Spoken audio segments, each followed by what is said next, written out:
So I am back here on this channel. फ़िलहाल मैं एक नए चैनल पे काम कर रहा हूँ और वहाँ पे मतलब थिंग्स थोड़ी अलग हैं। वहाँ पे मतलब गेमिंग वाला सेटअप नहीं, वहाँ थोड़ा knowledge, practical idea, problem solving वाला कंटेंट अपलोड कर रहा हूँ मैं। तो वहाँ से मैं थोड़ा थोड़ा बोर हो जाता हूँ बीच बीच में। तो फ़िलहाल मैं यहाँ पे आया हूँ वापस। लेट्स चेक यहाँ पे रेसलिंग रेवोल्यूशन में क्या चल रहा है। मैंने देखा था ये गेम अपडेट हुआ है तो देखते हैं। साथ ही यहाँ पे मेरे पास कुछ करने को भी नहीं है, बट मैं चैम्पियन हूँ। मुझे पिछला याद नहीं है, मैंने अपनी पुरानी वीडियोस खुद ही नहीं देखी है। बस मैं आ गया हूँ कुछ खेलने के लिए। स्टैमिना पे थोड़ा काम कर लेते हैं। तो इसके बाद मैं प्रोसीड कर देता हूँ और कोच एमरसन कहता है, बेटा मैं तेरे पे क्लोज आए रख रहा हूँ, चुपचाप कुछ इम्प्रूवमेंट्स कर। इम्प्रूवमेंट का मतलब था इनका कि मैं कोई कॉन्ट्रैक्ट साइन कर दूँ और कॉन्ट्रैक्ट साइन करके किसी कंपनी में चला जाऊँ। तो ये भी सही बात है। मैं काफ़ी टाइम से शायद रेसलिंग स्कूल में हूँ। वैसे तो मैं इस गेम के अंदर तो 4-5 मैच ही खेला हूँ रेसलिंग स्कूल में, बट काफ़ी टाइम से आया हुआ हूँ। फिर एक बंदा कहता है, भाई मेरी वो जो भी है लेगेसी तेरे को मैं दे रहा हूँ, तो मेरे मूव्स और कॉपी कर ले। मैं आर्मस्ट्रॉन्ग ओले हूँ जो भी हूँ, मैं तेरा मेंटर बन जाता हूँ। तो इसको मना कर देता हूँ क्योंकि मेरे मूव्स अभी मैंने बहुत मुश्किल से सेट किए हैं और फिर इसके पता नहीं अजीब अजीब से सबमिशन मूव्स ये लगवाएगा मुझसे। तो इससे अच्छा है मैं इसको मना कर दूँ। बट ये काफ़ी नाइस बंदा होता है और ये कहता है मैं तेरा फ़ैन हूँ, तो देखते हैं किसी और टाइम। तो यहाँ से निकलता हूँ मैं। फिर मेरा मैच था ईगल के अगेंस्ट। ईगल से शायद हम पहले लड़ चुके हैं। नहीं, मैं बहुत बार लड़ चुका हूँ ईगल से, मेरी अच्छी राइवलरी रही है और ईगल कहीं चैंपियन भी था। इसके बाद कोच एमरसन अनाउंस करता है, welcome to the undergraduate championship clash.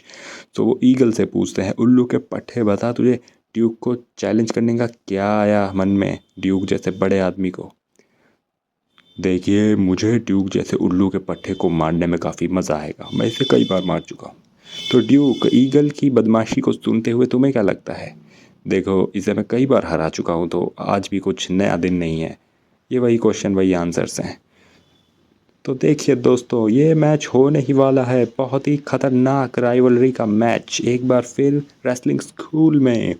तो इसके साथ ही ये मैच स्टार्ट हो जाता है। मेरा टाइटल करता हूँ ड्रॉप और फिर मैं अपने पंचेस को लैंड करना शुरू कर देता हूँ ईगल्स पे। पर ईगल भी कुछ कम नहीं था, ये कुछ इंप्रूवमेंट के साथ आया, बट इसे उठा के पटक देते हैं और फिर मैं इस पे पंचेस की बरसात करता हूँ। पंचेस की बरसात, इसे मैं कमेंट्री रख देता हूँ क्योंकि मैं लाइव खुद देख रहा हूँ इस मैच को। मैंने रिकॉर्ड कल किया था ये।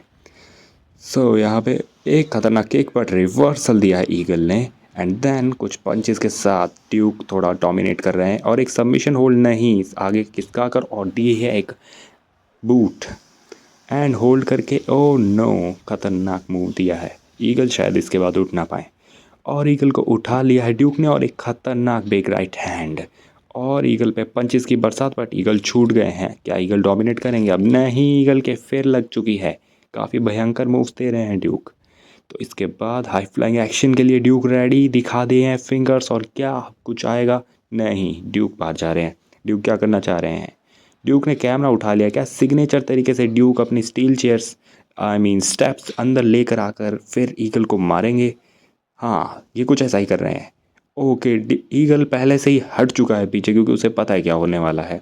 और no no no no, referee उस चीज़ को बाहर निकाल रहा है। ड्यूक ने देखा, ड्यूक ने एक लात मारी पर स्टेप्स बाहर जा चुकी है एंड ईगल की तरफ एक और बिग बूट एंड उठाया ईगल को और एक खतरनाक मूव के साथ। क्या ही, और ईगल का पैर थोड़ा डैमेज हुआ है, पैर पे कुछ हमला करें नहीं, ड्यूक बस इन्हें ह्यूमिलिएट कर रहे हैं। एड्रेनलिन दिखाई दे रहा है ड्यूक पे।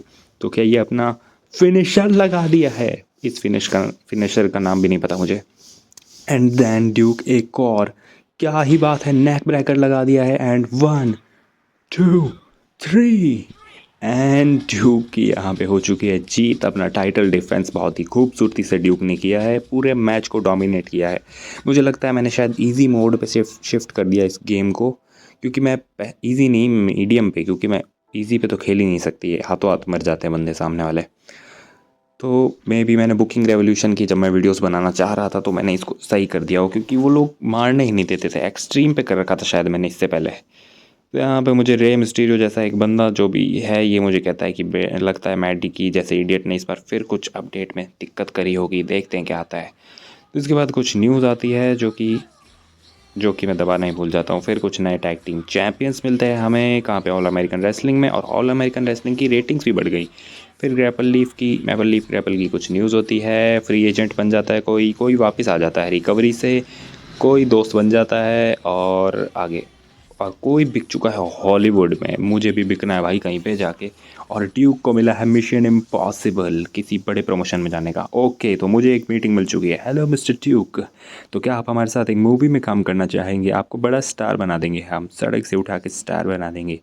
ज्वाइन करेंगे हमारे साथ? बताइए सर। तो यहाँ पे ये मुझे एक कॉन्ट्रैक्ट ऑफर करता है, एडवांस बिल्कुल नहीं देता, सैलरी काफ़ी कम, इससे ज़्यादा मैं सैलरी शायद उठा चुका हूँ। और 2 वीक्स के लिए, तो 2 वीक्स में ये मूवी रैप करेंगे और शेड्यूल भी मेरा पार्ट टाइम है, यानी कि मतलब मैं सिर्फ एक बार ही यहाँ पे कहीं पे कम्पीट करूँगा। बट मैं साइन मार देता हूँ क्योंकि मुझे अपने इस कैरेक्टर को खोना नहीं है, आगे डील आए नहीं आए। फिर मुझे अपना एक पुराना दोस्त मिलता है, वो कहता है मैं वीकेंड वॉरियर पे हूँ, तो हॉलीवुड में यार अपन साथ में मैच ही नहीं कर पा रहे हैं, पर हम दोनों चैंपियन हैं। नहीं, अब मैं तो चैंपियन नहीं रहा। तो ये पूछता है कि भाई हॉलीवुड में मेरे लिए कोई स्पॉट है क्या? तो मैं इसे हाँ कर देता हूँ, क्योंकि क्या ही करें अब। लोगों को मना करते हैं, वो हमें पीटने आते हैं, डिस्ट्रैक्शन करते हैं, पता नहीं क्या क्या। अब पता नहीं हॉलीवुड आ जाएगा मेरे इस बोलने से ही, पता नहीं। फिर यहाँ पे मेरा मैच है ग्रेफिटी नाम के बंदे से, इससे मैं लड़ चुका हूँ क्या पता नहीं। बट मैं इसका कॉन्ट्रैक्ट और चीज़ देखता हूँ, ये तो निकलने ही वाला है और इसके पैसे भी मेरे से कम है। तो देखते हैं क्या होता है आगे।